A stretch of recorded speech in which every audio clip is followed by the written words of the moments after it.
Hey everyone, Jedi Mike here and Jay King here. We're back with another video. Welcome back to So Well Media. We're here with a review of the live action film How to Train Your Dragon. I had a privilege of seeing this film back in CinemaCon early this year, and you guys now have finally seen this film as it's been released. And I just gotta say, I have been pleasantly surprised that when this was announced, I was not the biggest fan of it being live action. And honestly, I gotta say, in a long time, this is probably the most perfect scene by scene, score by score, story beat by story beat, screen grab by screen grab, cut and paste film I have seen. And even then, it being cut and paste, I'm okay with it. I don't know. What was your thoughts with it? The bar for live action adaptations of animated films for a long time has not been a great high bar. You've had Not some the best. okays to some mids to some why the hell did you do that to why the hell are you changing the story up so much from the original. But with this one, again, most of those were from Disney. This is not Disney, this is Paramount. So we have a whole different thing with that. And I will say, compared to every other one, this is definitely the top one. And yes, some will say that is, well, yeah, that's the case because it's basically the same story with little to no changes. And yes, there are little to no changes other than, showing certain scenes that the original only implied with before. But I will say, compared to everything else, this is definitely the best live action adaptation of an animated film that we have gotten. And that just goes to show how good it is, in the sense of, even though we know what's going to happen and we know what goes down, it's mainly thanks to set design, costumes, the actors themselves, the score, new scores, a lot goes into it. Yes, it's the same thing, but there's enough here that you're like, yeah, I prefer this over every other thing we've gotten. So Yeah. And I would say, when to that point, like, live action adaptations have not been the best. But yeah, is this film, perfect with terms of way of taking from animation? No, there are definitely some differences, even with casting. With this film has been notorious for when it was first announced. But to say that even then there were some changes there, it did not bother me. And if anything, in terms of the performances of these actors, they did a really good job in terms of just taking these characters from animated and making them live action, and reminding you of who these characters. And some of them, like Gerard Butler, who voiced the same character in animated, now live action, he does in a good way, where it's like he has another dimension to him, because not only that his voice reminds you of that, but even in terms of his acting, his physical presence and stuff. Because he even go to like the costume design of these characters again, because it's like there's one way of where you're making stuff cartoonish, and another way where you're making stuff a little more realistic. And I felt this film did a very good job of meeting a happy medium, especially with Nick Frost's character.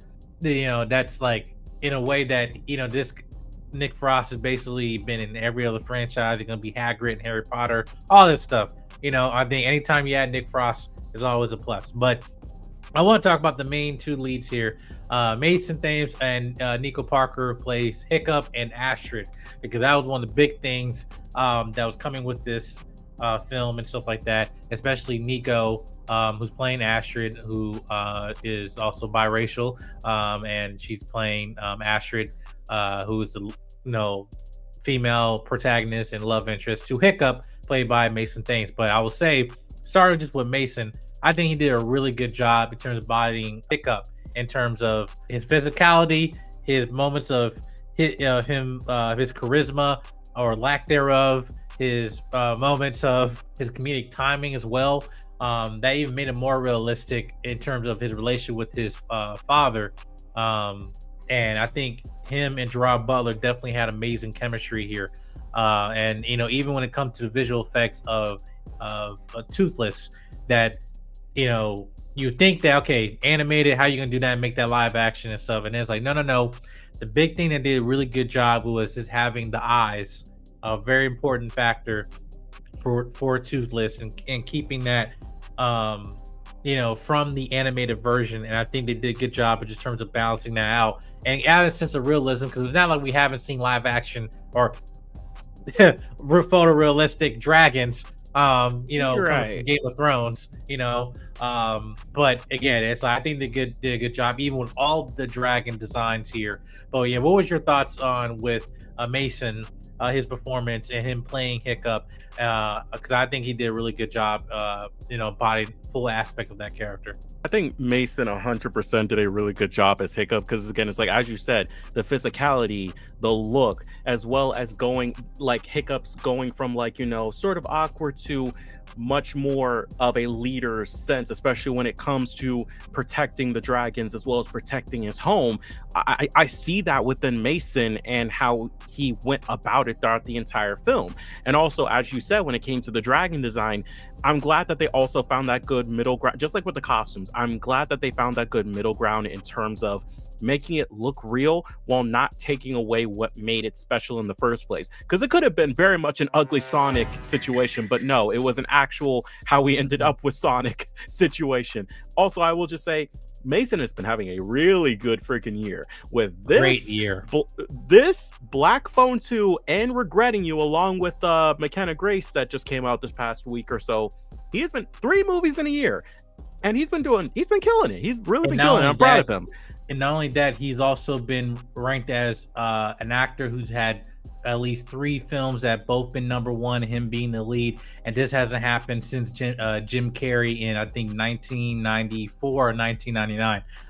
This actually, this is the thing I read. I was like, oh yeah, so that's interesting, and rightfully deserved, because it's like, man, I cannot wait to see what he does next. I really cannot wait to see whatever genre it is. And also, just saying with Nico, it's like, yeah, I heard about all the controversy, because it's like, obviously she doesn't 100%, like before the movie, she didn't 100% look like we all know the reason why there was some controversy there. But I will say that just like Mason, she also embodies the aspects of what makes Astrid, that toughness, but also that sweetness. I felt that throughout her performance, especially when she learned about Toothless and went and was the one that stood up for Hiccup, going into the final battle and everything. Again, pretty much most of these actors did a really good job embodying them, especially Gerard. But I mean, like, he already knew the character inside and out, having voiced him, so it's like, I wasn't expecting anything less from him. But in terms of everyone else, it's like, yes,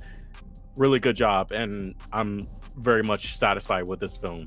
Yeah, and I think my only negative I really have with this film is the fact of, like, okay, some of the supporting characters, of the ensemble cast, like Fish Legs and Snotlot and Tough Knot and Rough Knot, like, okay, all right, is it perfect? No, like, especially with the Tough Knot and Rough Knot, like, they're twins. Like, there is clear differences. Like, it's not even close. Like, no. But no, I mean, look at the original and look at this, and I'm like, performance wise, I hear it, but otherwise, no. Yeah, because like the actor that plays Tough Knot, like, yeah, textbook, looks exactly like him. And I was like, you can't find a woman that looks some like whatever, but no, and it just, race is one thing, but you change motherfucker sizes and stuff like that, I don't know. But anyway, aside from all that, I really enjoyed this film. Even with Nico Parker, I think she did a good job as Astrid and stuff. And again, you know who her mama is. It's like runs in the family. Yes, Lily in her veins, of terms of talent. But yeah, I think she did a really good job here now, and I would like to see how that relationship is going to evolve live action. Especially the fact they're immediately greenlighting How to Train Your Dragon 2 live action right after when they showed us the film in CinemaCon. But I'm along for the ride. I thought this was really good, and this was one time where I felt where a live action adaptation was done right and didn't come across as weak, didn't come across as cut and paste.